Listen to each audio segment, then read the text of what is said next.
এটা হচ্ছিল তাইওয়ান।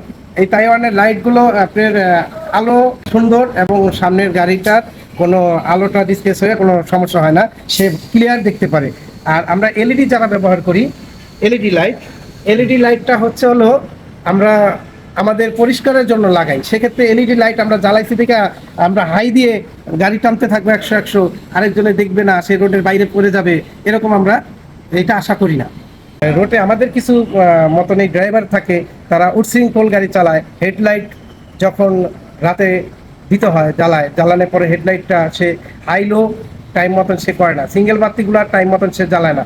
কখন সিঙ্গেল বাতি জ্বালাইতে হবে পরিবহনের, কখন কোন দিন অ্যান্টিকটার দিতে হবে, সে অনেক ড্রাইভার জানে না। কিন্তু কিছু ড্রাইভারের কারণেই আমাদের আজকে দোষ, রাস্তায় বিভিন্ন ধরনের সমস্যা হয়। আমি মনে করি আমরা যারা ড্রাইভার আছি সবাই আমার ভিডিওটা শুনে সচেতন হন।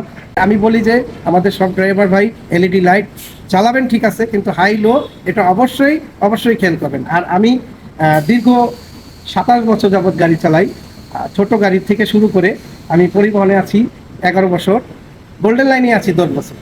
আমি এর আগে 1 বছর চালাইছি রোজিনা পরিবহন। হ্যাঁ, রোজিনা থেকে, হ্যাঁ রোজিনা পরিবহন ছিলাম, রোজিনা পরিবহন থেকে আমি গোল্ডেন লাইনে আসছি, আর এখনো গোল্ডেন লাইনে আছি। আর দ্বিতীয়ত আমাদের গাবতলীতে যখন এই গাড়িগুলা বের হয়ে যাওয়ার সময় আমাদের গাড়ি অল টাইম চেক করে দেখে তারপর আমরা বের হই। ঠিক আছে, রাস্তায় যদি কোনো কারণে দুর্ঘটনা হয়, ত্রুটির কারণে হয়, ইঞ্জিন ফল্ট করতে পারে, ব্রেক ফল্ট করতে পারে, সেক্ষেত্রে ড্রাইভারের কিছু করণীয় থাকে না। আমরা সবসময় চেষ্টা করি আপ্যায়ন দিয়ে, আমাদের যান শ্রম দিয়ে আপনাদের জন্য অবশ্যই চেষ্টা করি যে ভালোভাবে আপনাদের পৌঁছায় দিই। আমি গোল্ডেন লাইনের ড্রাইভার আরিফ, হরিণ গ্রুপ। আসসালামু আলাইকুম।